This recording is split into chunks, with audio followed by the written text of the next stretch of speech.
Introduction. Picture a cold December morning in 1799. Fog drifts slowly upward from the Potomac River, wrapping itself around the gentle hills of a Virginia estate called Mount Vernon. An elderly man in a heavy coat rides his horse unhurriedly across his lands. He pauses at every tree, at every stone fence, as though bidding them farewell. The horse beneath him, white, old, just like its rider, waits patiently, snorting softly into the frosty air. The man's face, carved with deep lines, carries a look of quiet dignity, but in his eyes, there is the kind of bone-deep weariness that belongs only to those who have carried the fate of an entire nation on their shoulders. 67 years before this moment, in that same Virginia, only far wilder and more untamed, a boy was born who was destined to change the world. His name became a symbol. His figure towers over the story of America, the way that granite obelisk, built in his honor, towers over the capital city that bears his name. But behind the bronze of monuments and the stiff formality of official portraits, there hides a living soul. A man who trembled with cold in the forests of Ohio, who secretly wiped away tears over the bodies of fallen soldiers, who felt ashamed of his lack of formal education in front of European aristocrats, who loved his wife with fierce devotion, and who longed until the very end for children he was never meant to have. A man who owned slaves, but who, toward the close of his life, came to despise slavery with a bitter hatred, recognizing its monstrous injustice. Today, we will lift him down from his granite pedestal and look him in the eyes. We will walk the entire length of his journey, from a wooden cradle on the banks of Pope's Creek to the cold marble of a family vault. This is not the story of a demigod. It is the story of a man who did the impossible. He turned down a crown, twice, so that a republic might live. Chapter 1. Child of Virginia. The early years from Pope's Creek to Mount Vernon, the house where the first cry of little George rang out on February 22, 1732, stood on a high bluff above Pope's Creek, a tributary of the Potomac. It was not one of those plantation mansions with white columns that we're used to seeing in Hollywood films. It was a modest wooden house, weathered by Atlantic storms and steeped in the smell of tobacco. Beyond the windows, the wind carried the scent of river mud and salt, mingled with the aroma of tobacco leaves drying in the nearby barns. Mary Ball Washington, his mother, was a woman of iron will, the kind that the hard colonial life produced in abundance. She bore her son in the cold season, while the fire in the hearth crackled furiously, throwing dancing shadows across the log walls. His father, Augustine Washington, a man of business and trade who owned lands and shipped tobacco to distant England, waited in the next room, nervously clutching his pipe. This son was born of a second wife, and his destiny had not yet been sealed by the privilege of being firstborn. George's childhood was not scattered with roses. It was dusted with tobacco and wood shavings instead. He grew up surrounded by the austere, magnificent wilderness, where every day demanded labor, where a person depended on the mercy of the sky and the fertility of the earth. He watched enslaved black men and women toil under the sun across the endless fields. He saw his father return from business trips around the colony, exhausted but always straight-backed and unbending. In the evenings, he listened to stories about England, that distant, foggy, fairy tale land from which ships arrived laden with fine fabrics, exotic tools, and newspapers carrying news from another world. Learning came easily to him, but it wasn't Latin or grammar that drew his restless mind. He loved mathematics, with its strict clarity and predictability, as though he found in it a foothold in the shifting world of colonial life. He could spend hours drawing straight lines on a slate board, pacing off the distance from the house to the river, calculating the area of fields. Trigonometry opened up the secrets of a universe where everything could be measured, calculated, and foreseen. By the age of 11, he was already confidently handling a heavy surveyor's instrument, a theodolite whose gleaming brass became more important to him than any schoolbook. And then, like a bolt from the blue, everything changed. His father fell ill, suddenly and severely. George never forgot that day. He stood at the bedroom door, pressing his forehead against the cold wood, listening to Augustine's heavy, ragged breathing. The doctors brought in from the nearest town could only shrug. Their leeches and potions were powerless. When it was over, a crushing, suffocating silence settled over the house, a weight that pressed down unbearably on the shoulders of an 11-year-old boy. His mother, always stern and reserved, now became even more silent, her face frozen forever in a mask of grief and worry for the future.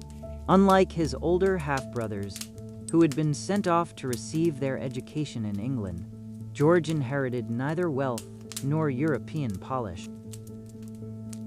He was left with a small plantation called Ferry Farm and a handful of slaves. But fate, as if taking pity on him, threw him a lifeline in the form of his half-brother Lawrence.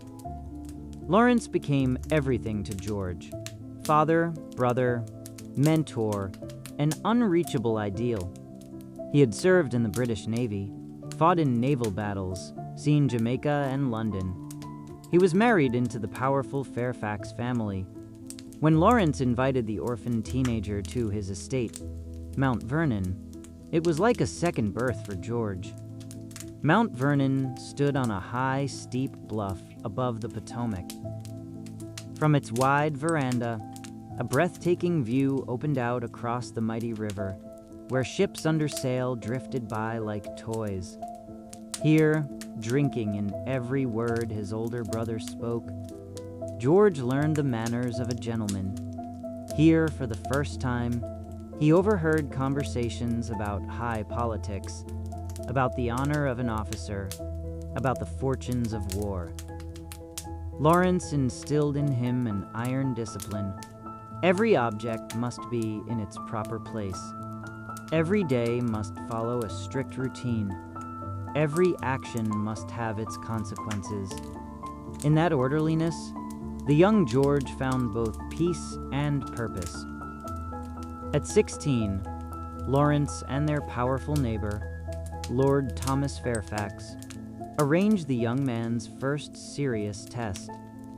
They sent him on a dangerous expedition across the Blue Ridge Mountains, into the wild Shenandoah Valley, a land where no white surveyor had yet set foot, where Indian hunting parties roamed the forests and runaway slaves hid in caves. He walked on foot through dense woods where mortal danger lurked at every step. Wild animals, hostile Indians, treacherous swamps, and utter tracklessness. He slept on the bare ground, wrapped in a dew-soaked cloak, warmed himself by a fire he kept small for fear of attracting attention, and ate only what he could shoot. But he kept a journal. With a tiny stub of pencil, fingers cramped from cold, he carefully recorded coordinates, described soil fit for planting, the thickness of the forest, the depth of rivers. His hand did not tremble as he sketched maps of unexplored territory. He felt his calling in this harsh craft. That journey tempered his character, the way a blade is tempered in ice water. He learned to read the faintest tracks of animals, to understand the language of wind and stars, to tell the time unerringly by shadows. He met with Indian chiefs and looked them straight in the eyes, trying to comprehend their unfamiliar world. And they, those proud warriors, came to respect the pale young man for his courage, endurance, and honesty. In 1749, at 17, he received his long-awaited surveyor's license for Culper County. It was an official position that granted him the right to a respectable living. Now he could earn his own money, buy land, build his own future, relying on nothing but his own strength. He felt, at last, like an adult. But cruel fate struck again. In 1752, Lawrence, his hero and protector, died of tuberculosis. George sat at his bedside, holding the hot, disease-wasted hand of his brother, until it fell lifelessly onto the blanket. He had lost not just a relative, he had lost his compass, his guiding star. The world shook, threatening to collapse into an abyss of despair. But George clenched his teeth and held firm. He already knew the most important thing. He had to become his own anchor, and an anchor for others. A few years later, he leased, and then fully inherited, Mount Vernon. He stood on that same veranda where he had once listened to Lawrence's guidance, gazed out at the unhurried waters of the Potomac, and understood, with both bitterness and pride, that this was now his home, his fortress, his responsibility, and he would be worthy of that inheritance.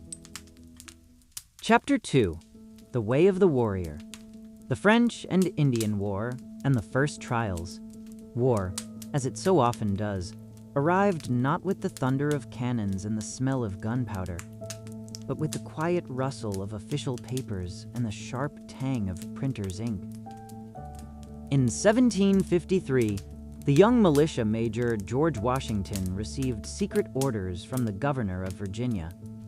Robert Dinwiddie, proceed immediately on a perilous journey to the French forts on the disputed Ohio territory and deliver a stern ultimatum to the French command. Withdraw from lands claimed by Britain at once. This was more than a military mission.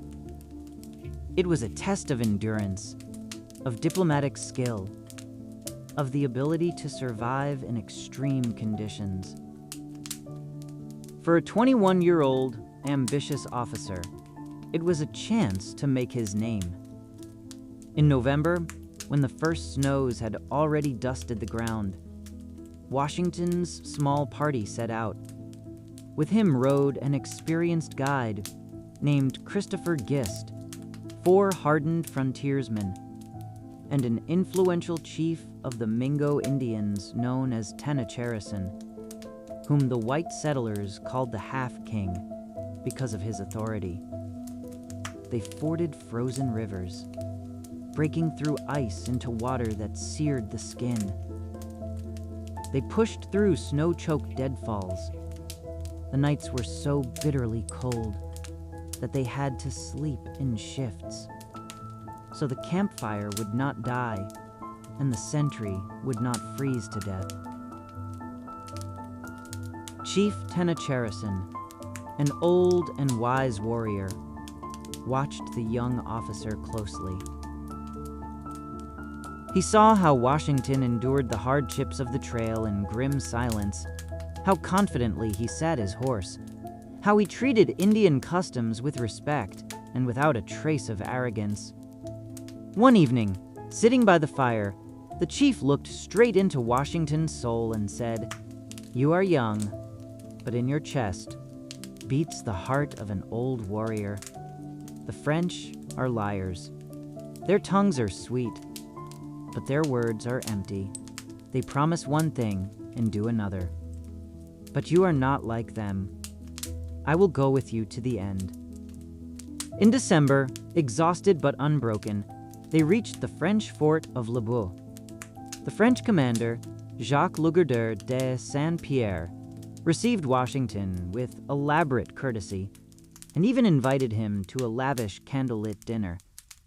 They ate game and washed it down with fine French wine, exchanging pleasantries.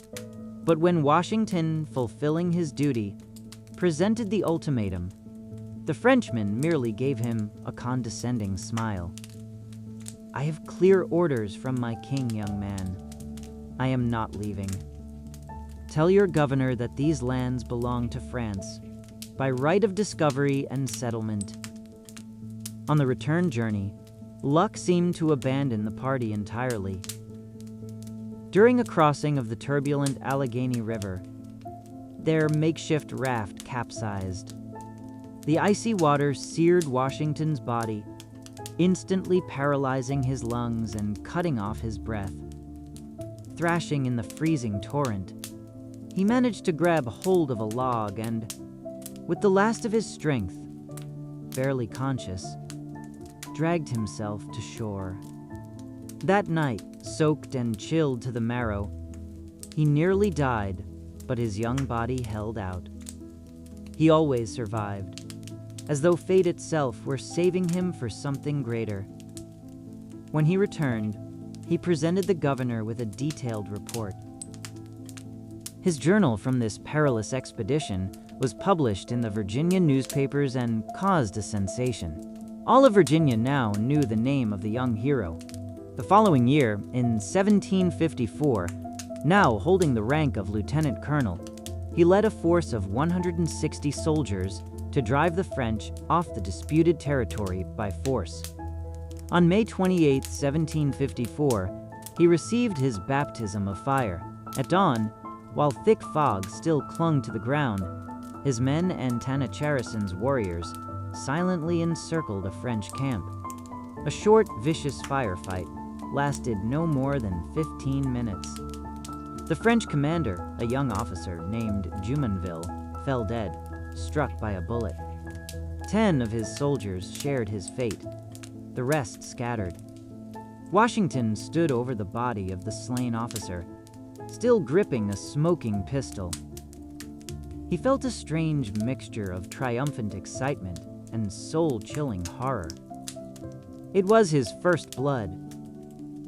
In an irony of fate, this small frontier skirmish became the very spark that set ablaze the 7 Years' War, a conflagration that would engulf the entire world. In America, they would call it the French and Indian War. And then came the disgrace of Fort Necessity.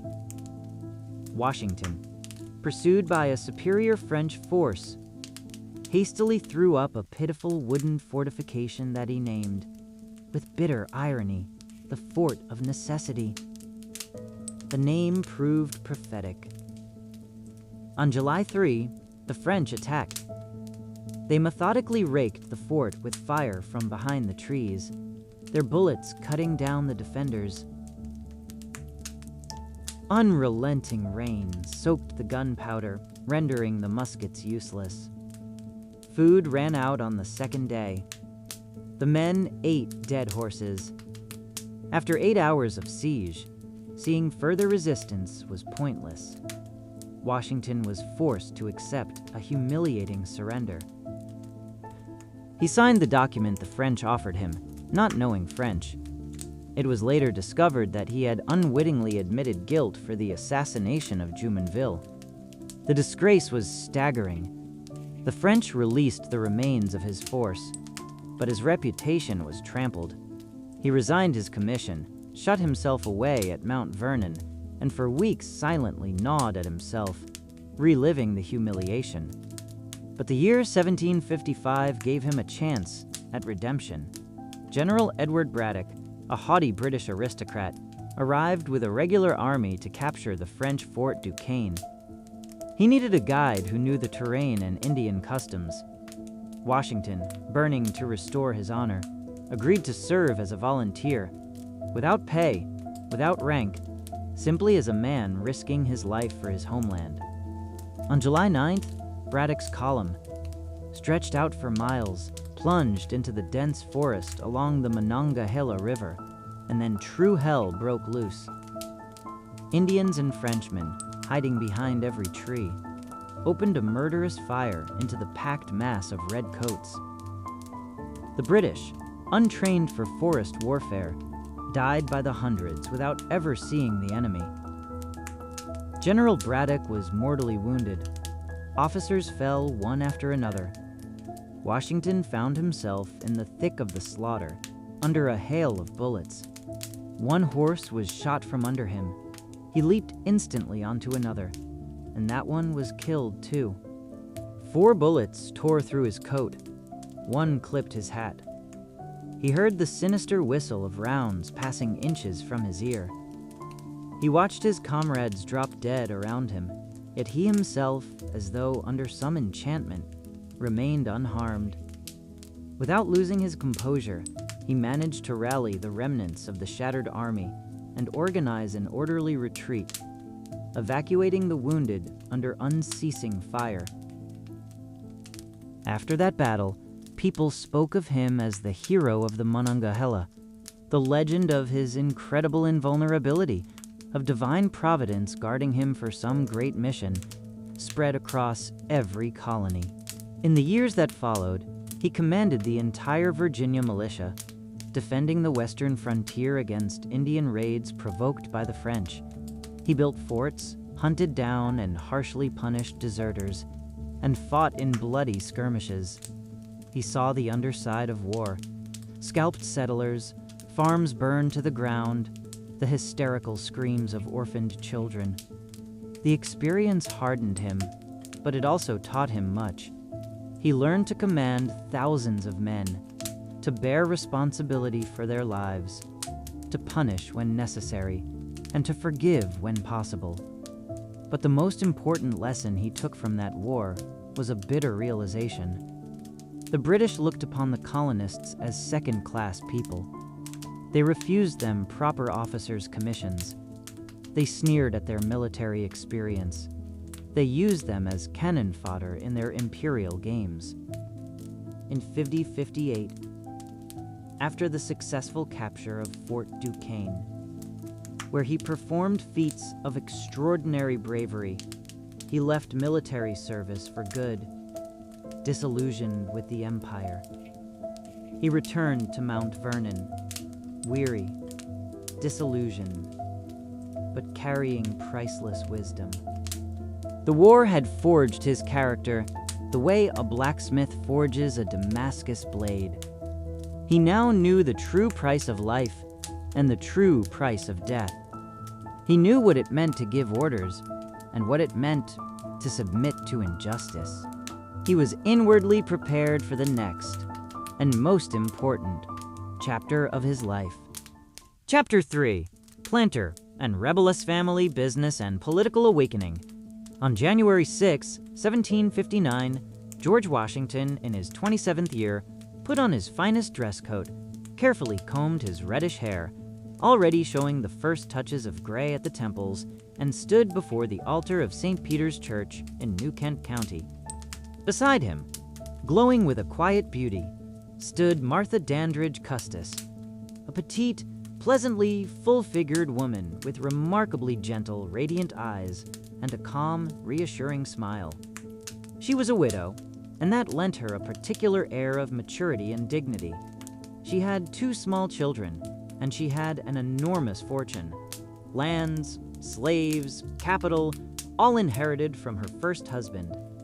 Washington looked at his bride and was fully aware that this marriage was not merely a union of hearts. It was a strategic alliance, a joining of 2 fortunes and 2 names. He gave her his famous name, his military glory, and his protection. She gave him financial independence, social standing, and what proved most important of all, a family he had never had. Little Patsy, a 4-year-old girl with fluffy blonde bows in her hair, immediately and unconditionally fell in love with the tall, imposing stepfather who sat her on his knee and in a deep, warm voice told thrilling stories about brave Indians and dangerous beasts. Jackie, a boy of about 6, gazed at his new father with a mixture of adoration and jealousy, trying to imitate his stately walk, his way of holding his head with steady confidence. Mount Vernon, until now the dwelling of a bachelor, filled with new, warm life. Children's laughter rang through the rooms, women's voices filled the hallways, and from the kitchen came the mouth-watering smells of pies and roasts that Martha could prepare better than anyone in the county. Martha proved the ideal mistress of the house. Even though she came from wealth, she knew how to receive the most demanding guests, how to sustain polished conversation, how to create an atmosphere of comfort and peace. The battle-hardened Washington visibly thawed beside this wise, calm woman, but he had no intention of resting on his laurels. Having abandoned his military career, he threw himself into managing his estate with astonishing, almost obsessive energy. He pored over agricultural treatises, ordered seeds and fertilizers from England, and ran bold experiments in his fields. He was the first in Virginia to understand that tobacco, the colony's chief wealth, ruthlessly depleted the soil, and he began actively introducing crop rotation, planting wheat, corn, and alfalfa. With incredible care, he bred mules by crossing Spanish donkeys with Virginia mares, and his mules were famous far beyond the county. His day began at 4 in the morning while it was still dark. He personally rode on horseback across his vast fields, checked on the progress of work, peered into every slave cabin, every workshop. He knew every tree in his forests by name, every stone on his pastures. Mount Vernon was transforming from a simple estate into a model enterprise, his kingdom, his creation, his pride. He designed the additions to the house himself, laid out gardens, and built pathways. But a shadow hung over this idol, over this prosperity. A vast, dark shadow. Slaves. There were no longer 10, but hundreds of them. They worked his fields from dawn to dusk, under the blazing sun and the freezing rain. They huddled in wretched wooden shacks, ate meager cornmeal porridge, slept on filthy straw.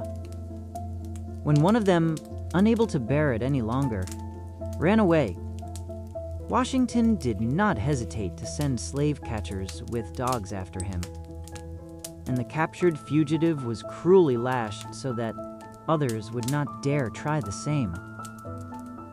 He was a typical slaveholder of his time, an age when owning human beings seemed as natural as owning land or livestock. He did not consider it evil, not yet. But sometimes, meeting the eyes of a black woman nursing his stepchildren, he felt a vague, uncomfortable unease. Sometimes, reading letters from abolitionist friends in the northern colonies, he would sit for a long time staring into the fire. The coming war would overturn his thinking, but for now, these were only the first timid seedlings of doubt. Meanwhile, politics persistently intruded into his orderly planter's life. From 1758 onward, he served in the Virginia House of Burgesses, the colony's legislature.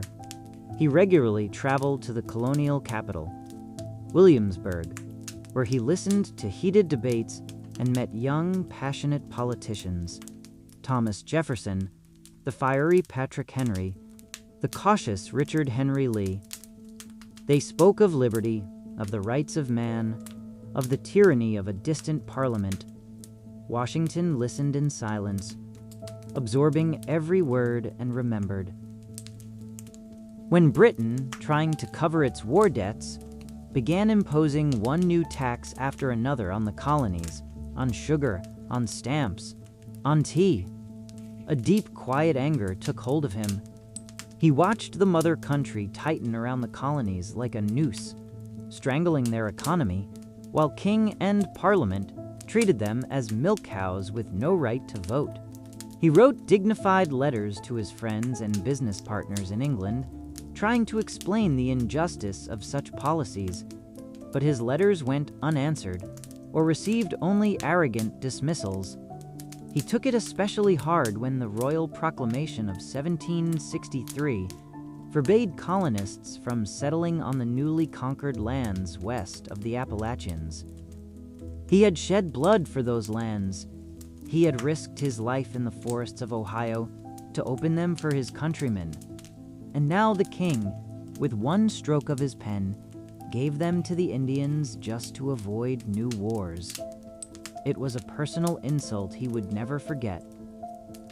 In 1774, he traveled to Philadelphia for the First Continental Congress. Among the noisy, temperamental delegates, he stood out with his height, his commanding bearing, and an unusual silence for a politician. He did not deliver fiery speeches like the virtuoso orator Patrick Henry, but when this silent giant rose from his seat to support a particular motion, his opinion was heeded with special attention.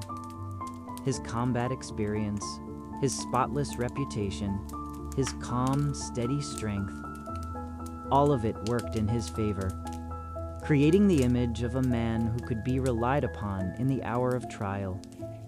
On April 19, 1775, in distant Massachusetts, at Lexington and Concord, the first shots rang out. American blood was spilled upon the earth, and the bridge between the colonies and the mother country collapsed forever.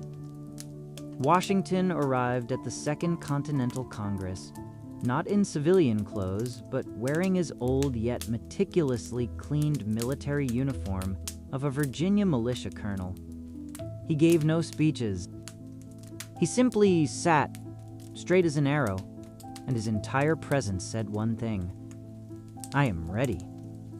On June 15th, John Adams, an old political fighter, rose from his seat, swept his gaze across the hall, and proposed that Colonel George Washington be appointed Commander-in-Chief of all the armed forces of the Continental Army. The vote was unanimous. The next day, Washington, his voice slightly hoarse with emotion, addressed the delegates. "I am deeply sensible of the high honor you have bestowed upon me, but moved by a sense of duty, I accept it. I decline any salary for my labors. I will keep the most meticulous account of all my expenses, and upon the conclusion of the war, submit it to Congress for reimbursement. But I ask you to remember, I by no means consider myself equal to the immense task you have placed upon me." He walked out of the stuffy assembly hall into the fresh Philadelphia air, mounted his horse, and rode for Mount Vernon. He needed to say goodbye to Martha, who embraced him in farewell and wept bitterly, understanding that she might be seeing her husband for the last time. Chapter 4, General of the Revolution, the War of Independence, from defeat to triumph. When Washington arrived outside Boston in July 1775, where the newly formed Continental Army was encamped, he was horrified to discover that this was not an army at all, but a ragtag, poorly armed, and completely undisciplined mob. The soldiers, yesterday's farmers and shopkeepers, were dressed in rags, armed with rusty muskets, hunting rifles, or simply pitchforks and scythes. They did not know the most elementary formations. They ignored their elected commanders, and at the first opportunity, they deserted by the hundreds, homesick for their families. He stood on a hilltop, surveying this motley, disorderly human anthill, and in his chest stirred an icy dread.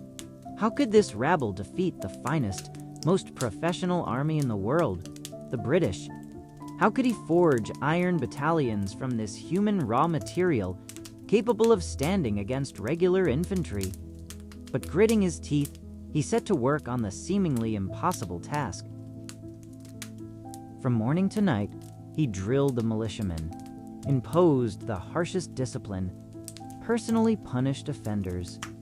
He wrote endless, desperate letters to Congress, begging for gunpowder, provisions, warm clothing for soldiers who had to survive the winter. He spent sleepless nights, bent over maps, planning, calculating possible moves, and hoping for a miracle. And a miracle came. In March 1776, the first exhilarating victory arrived. Heavy cannons, hauled with enormous effort from the captured Fort Ticonderoga, were placed under cover of darkness on the commanding heights of Dorchester Heights, overlooking Boston. In the morning, British General William Howe looked out the window and saw, with astonishment and dismay, that his positions and the entire city lay under the rebels' guns. Unwilling to repeat the bloody slaughter of Bunker Hill, he ordered an evacuation. Washington, at the head of his victorious army, marched triumphantly into the abandoned city of Boston. He was greeted as a hero, a savior. Gritting his teeth, understood. This was only the beginning, a light prelude to the real tragedy. In August of that same year, the British, having recovered from their setback, unleashed the full power of their war machine on New York. It was a catastrophe that could have ended the Revolution. The Great Battle of Long Island turned into a devastating rout and a bloody massacre. Washington's army, surrounded by overwhelming enemy forces, lost thousands killed and captured. Only by extraordinary effort, under the cover of a thick fog, did he manage to ferry the remnants of his army across the East River, saving them from total annihilation. Then began a grueling, humiliating retreat across all of New Jersey. Soldiers, demoralized by defeat, threw down their weapons and fled homeward by the thousands. The army melted before his eyes like snow in March. By December, he had only a few thousand exhausted, half-starved, ragged men sheltering on the western bank of the icy Delaware River. Washington sat in a frigid, smoke-filled farmhouse, staring with unseeing eyes at the dancing flames in the fireplace. Outside the thin walls, a December blizzard howled and wailed. His thoughts were as dark as the night.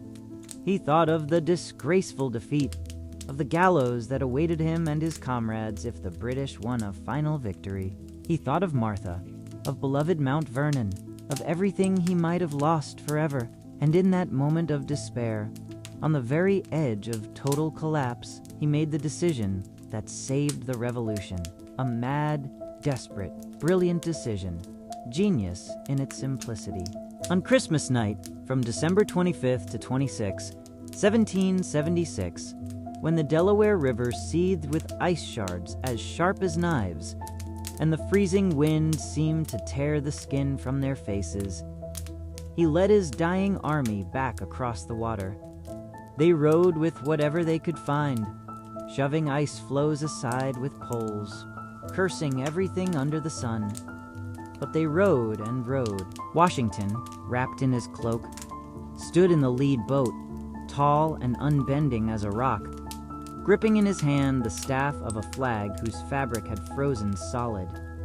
At dawn, like phantoms emerging from the swirling snow, they fell upon the sleeping town of Trenton. The vaunted Hessian mercenaries, drunk after their boisterous Christmas celebrations, scrambled from their houses in their underclothes and surrendered on the spot.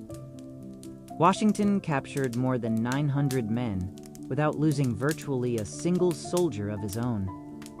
And a few days later, pressing his advantage, he audaciously attacked and defeated the British rearguard at Princeton. The spirit of the army, which had just been dying, soared again. The war, which had seemed lost, flared back to life with renewed force. The winter of 1777 to 1778, spent at Valley Forge, entered history as a symbol of inhuman suffering and unyielding endurance. Washington watched every day as his soldiers, lacking warm clothing and decent food, died by the dozens from starvation, cold, and disease. They slept in wretched, wind-blasted huts, ate fire cakes, nothing more than flour and water baked on coals, and walked barefoot through the snow, leaving trails of blood behind them. Washington shared every last hardship with them. He pointedly refused a warm, comfortable house offered to him by local residents, and slept in a simple soldier's tent, eating the same thin gruel as his men. His iron, unyielding will was the spine that kept the army from disintegrating entirely. If the commander-in-chief did not give up, then they had no right to either. During this terrible time, a crucial role was played by the Prussian officer Baron von Steuben, an adventurer and a genius of military training. He spoke not a word of English, yet on the parade ground, cursing in a mix of German and French, he personally showed the soldiers how to properly load a musket, how to march in step, how to form a square. By the spring of 1778, the army that had passed through the crucible of Valley Forge was transformed. This was no longer a militia. It was a real combat-ready fighting force. And then came Yorktown. Washington received word that the British General Cornwallis had locked himself and his army on the Yorktown Peninsula in Virginia. He sized up the situation instantly. This was the chance, singular and unrepeatable. With a masterful stroke of deception, he spread rumors of a planned attack on New York, then swiftly marched his main force southward to link up with the French troops of the Comte de Rochambeau. On September 26, 1781, the long-awaited French fleet under Admiral de Grasse entered Chesapeake Bay, cutting off Cornwallis. On September 28th, the combined American and French army sealed a tight ring around Yorktown. Washington personally directed the siege operations, appearing at the most dangerous points, risking enemy cannonballs. On October 9th, he loaded and aimed a cannon with his own hands and, lighting the fuse, fired the opening shot. The heavy ball, arcing through the sky, landed somewhere within the British lines. It was the symbolic signal to begin the final assault. On October 19, 1781, the moment they had dreamed of through 6 long years of war arrived. British troops in dress uniform, with colors unfurled, marched out of the fort to lay down their arms. Their band, with grim irony, played a popular tune of the day called "The World Turned Upside Down." General Charles O'Hara, standing in for the ailing Cornwallis, rode up to Washington and, apologizing, offered him his sword. Washington, his face like stone, gestured toward his deputy, General Benjamin Lincoln, the same man the British had once humiliated by forcing him to surrender. "You accept the capitulation." The war, in essence, was won. In 1783, when the long-awaited peace was signed in Paris, Washington did something that stunned all of monarchical Europe. His officers, who had gone years without pay from a miserly Congress, privately hinted that the army was ready to proclaim him king, a new American monarch. Washington, upon hearing these words, flew into a towering fury. "How dare you insult me with such vile proposals? Never again dare utter that word in my presence." On December 23, 1783, he appeared before Congress, which was sitting in Annapolis. In the complete silence of the hall, he drew a folded sheet of paper from his pocket and, in a voice trembling slightly with emotion, read aloud the text of his voluntary resignation. Then, he gently placed his military coat and sword on the table before him, bowed to the deputies, and walked out. King George de la Sixty, upon learning of this act, unprecedented in human history, said to his courtiers, "If that is true, then that man is the greatest who has ever lived," and the greatest man simply mounted his horse and rode home to Mount Vernon. He was 51 years old. He had earned his rest. Chapter 5. A Precedent of a New Kind. The Constitution, the Presidency, and the Farewell Address. But there was no rest to be had. The young nation he had so painfully led to victory was visibly falling apart. The states, so recently united by a common struggle, now quarreled bitterly among themselves, erected trade barriers, and minted their own worthless currency. The Continental Army had been disbanded. The national treasury was empty. No single law binding on all existed. In 1786, Shays' Rebellion erupted. War veterans and bankrupt farmers in Massachusetts took up arms, protesting crushing taxes and debtors' prisons. Washington, reading about it in the newspaper, clutched at his heart, unable to contain himself. He cried out to Martha, "Good God, Martha, we won the Great War, but we are losing the peace. The country is sliding into an abyss of anarchy and chaos." In 1787, he was once again summoned as a savior. A constitutional convention gathered in Philadelphia, charged with creating a new system of government capable of holding the country together. Washington was unanimously elected its president. He sat in a tall chair with a massive back, decorated with an image of the midday sun, and patiently, day after day, listened as Madison, Hamilton, Franklin, and the other delegates argued passionately about what the future government should look like. He almost never intervened in these marathon debates, offering only the occasional remark. But when tempers flared to the breaking point, when arguments hit a dead end, all he had to do was raise his head and cast a single look at the quarrelers for them to feel ashamed and return to constructive work. His authority was absolute. At last, the Constitution was drafted and adopted. The time came to choose the first president. The Electoral College assembled, opened the envelopes containing the ballots, and it turned out that all 69 electors, without a single exception, had cast their votes for George Washington. He became the only president in the history of the United States to be elected unanimously. On April 30th, 1789, he stood on the balcony of Federal Hall in New York, the temporary capital. Below, as far as the eye could see, a sea of human heads swayed and surged. Thousands upon thousands of citizens of the new republic had come to see their hero. He, growing slightly pale, placed a trembling hand on an old family Bible, kissed it, and in a halting voice, thick with emotion, recited the words of the presidential oath. "I do solemnly swear." His voice broke, but the crowd gathered in the square heard him and erupted in a deafening ovation, firing salutes from every kind of weapon. He was building the institution of the presidency from a completely blank page.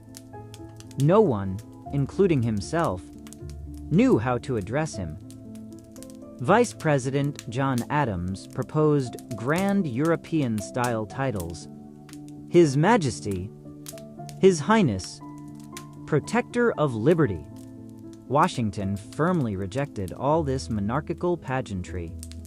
"Simply call me Mr. President," he said curtly. "That is quite sufficient for the head of a republic." He assembled a cabinet, inviting the finest minds of the nation, even when they could not stand each other. Hamilton, a brilliant, ambitious financier. Jefferson, a great philosopher and diplomat. Knox, an old comrade in arms. Randolph, an experienced jurist. These men loathed one another with a fierce hatred, but Washington, performing miracles of diplomacy, made them work together for the good of a single nation. He signed the first law establishing the federal judiciary, created the Supreme Court, and supported Hamilton's idea of a national bank, provoking Jefferson's fury. He personally chose the site for a new purpose-built capital on the banks of his beloved Potomac, a city that would bear his name, though he himself would never live there. In 1794, the first serious crisis of the new government erupted. The Whiskey Rebellion. Farmers in western Pennsylvania, whose chief income came from selling moonshine, refused to pay a federal excise tax, attacked tax collectors, and burned the home of a local marshal. Washington, understanding that the very principle of federal law was at stake, donned his old general's uniform, mounted his horse, and personally led a 13,000-strong army of militia to crush the uprising.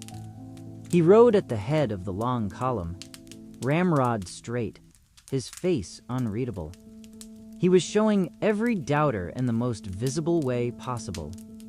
The federal government exists. It has force and will, and the law will be upheld without exception, wherever it is broken. Foreign policy was a constant headache. France and England, old enemies, had once again locked horns. Everyone around him, including Jefferson, demanded that he side with France. After all, France had been the first to recognize America and had helped her win the War of Independence, but Washington, taught by bitter experience, held firm. America must think first and foremost of America's interests. We are too young, too weak to get dragged into European quarrels. Neutrality, that is our salvation. In 1792, to his deep regret, he was once again unanimously re-elected to a second term. He did not want to stay, but everyone around him insisted that he was indispensable, that the country could not survive a change of leadership at such an unstable time. Reluctantly, he agreed, feeling he had to finish what he had started, to lay a solid foundation. By 1796, he was utterly spent, physically and mentally. His face had grown gaunt and taken on an ashen hue, his eyes had sunk deep, and his hands, which had once gripped a sword, now trembled constantly. He dreamed of Mount Vernon, of peace, of the stillness of his gardens. In September 1796, he published his famous farewell address to the American people. It was his political testament, the distillation of a lifetime's wisdom. He wrote it through long, sleepless nights, consulting with Hamilton, carefully weighing every word. He warned the nation against the destructive influence of partisan spirit, which would inevitably lead to division and the weakening of the country. He implored them to avoid any permanent alliances with foreign powers, maintaining friendly trade relations, but staying out of others' wars. With tears in his eyes, he begged his countrymen to preserve the sacred unity of the nation, guard against the impostures of pretended patriotism, he wrote, and against the spirit of faction, the worst enemy of popular government. On March 4, 1797, barely holding back tears of relief, he handed the presidential powers to John Adams and immediately left Philadelphia in the traveling carriage. Once the city had disappeared beyond the horizon, he finally let his feelings go and wept. He wept from unbearable exhaustion, from overwhelming relief, and from a quiet, aching joy. He was going home to Martha, to his fields, to his real life. Chapter 6. The Final Years and Immortality. Homecoming and Eternal Rest. Mount Vernon welcomed its master back with a riot of spring blossoms. Martha, older now but as dear as ever, stood on the porch, secretly wiping tears with the corner of her apron. She had waited for him through all those long 4 years, praying to God every night to keep him alive. He threw himself headlong into the work of the estate, as if trying to make up for lost time. From dawn to dusk, he was out in the fields, checking on the construction of a new forge, personally planting saplings of trees brought from overseas. He resumed his habit of keeping a detailed journal, recording the weather, crop yields, and grain prices. But the peace was only an illusion. The endless stream of visitors never dried up for a single day. People came to see the living legend, not just from every corner of America, but from Europe as well. Everyone felt it their duty to meet the great Washington, to shake his hand, gritting his teeth. He received them all, though sometimes he wanted desperately to lock the gates and order that no one be let in. In 4798, when relations with revolutionary France reached a critical point, President Adams, fearing an invasion, sent him an official appointment as Commander-in-Chief of the Army. Washington sighed and accepted, but on one firm condition: he would take active command only in the event of a real, immediate threat of invasion. Fortunately, war was averted. December 12, 1799, turned out to be a singularly raw and dreary day. A freezing drizzle fell, mixed with wet snow. Washington, as always, regardless of the weather, rode out on horseback to inspect his lands and check on the last preparations before winter. He returned only in the evening, soaked to the skin and chilled to the bone, but unwilling to waste time changing clothes. He walked straight to the dinner table in his wet garments. The next morning, he woke with a terrible pain in his throat. Swallowing was agonizing. Every breath came with excruciating effort. An alarmed Martha immediately sent for doctors. They arrived, 3 of Virginia's finest physicians, the leading lights of the medicine of that day. They examined the patient carefully, conferred at length in hushed voices, and delivered their verdict. Immediate bloodletting was required. There was no better remedy for inflammation. They opened a vein and drew nearly a pint of blood. When no improvement followed, they repeated the procedure, then did it again. Washington, pale as chalk, almost translucent, lay in bed, watching the doctor's ministrations with horror and helpless rage. He already understood that he was dying, and that these physicians were powerless. Summoning his last strength, he asked Martha to bring his will from the study, where it lay in the top drawer of his desk. With trembling hands, he reread it, satisfied himself that all was in order, and nodded with a look of quiet satisfaction. "It is well," he whispered through parched lips. "I am dying. Bury me with proper honors, and see to it." He turned his head toward Martha with difficulty. "Do not disturb my body until at least 3 days after I have drawn my last breath. Do you understand me?" To the very end, he feared one of the most terrible phobias of that era: being buried alive in a death-like sleep. On the evening of December 14th, 1799, he opened his eyes for the last time, struggled to focus his gaze on Martha, who had not left his bedside, and tried to give her a faint smile. Then his wasted chest rose heavily with one final breath and slowly sank. The room fell into a ringing, absolute silence. Martha slowly bowed her head onto her husband's chest and wept, silently, in the way old women weep.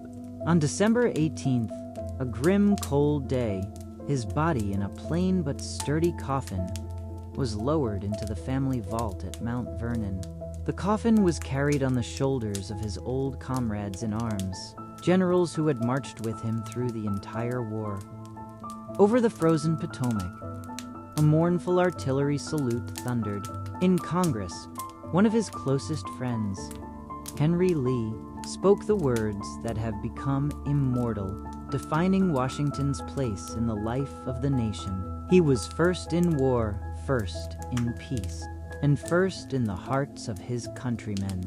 Martha, faithfully honoring her late husband's wishes, exactly 1 year after his death carried out the final clause of his will. She granted freedom to every slave who had belonged personally to George Washington. In death, he did what he could never bring himself to do in life. He broke the shameful chains that had shackled his conscience. Epilogue: the man who refused to be king. George Washington was not a perfect man. He made mistakes, agonized with doubt, and lost critical battles. He was a son of his cruel age, a slaveholder, though deep in his soul he may already have begun to grasp the monstrous injustice of that institution. He was flesh and blood, with all the weaknesses that come with being human, but he accomplished what no one before him in the history of the world had ever done. Twice, holding absolute power in his hands, he voluntarily and unconditionally gave it up.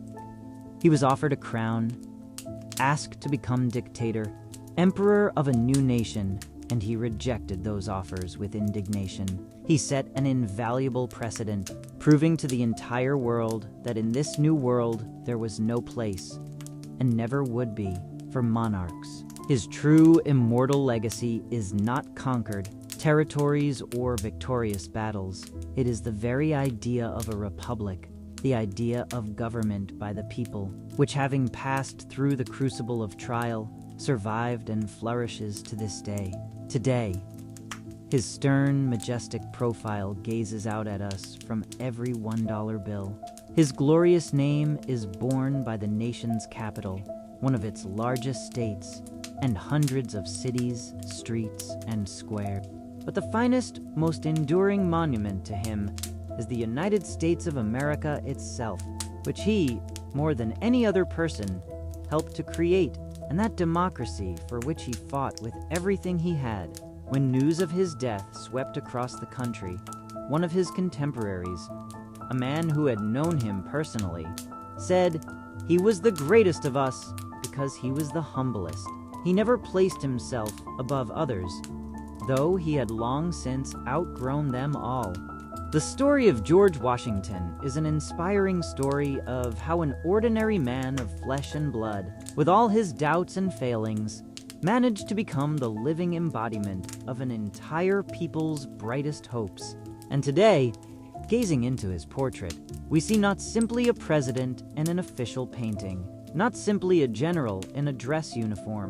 We see a man who, one night in the darkest hour, standing on the bank of an icy river, staring defeat in the face, made the only right decision for himself and for the entire nation. It is better to risk everything and win than to meekly surrender. And that is why we call him the father of the nation. And that is why he is mortal.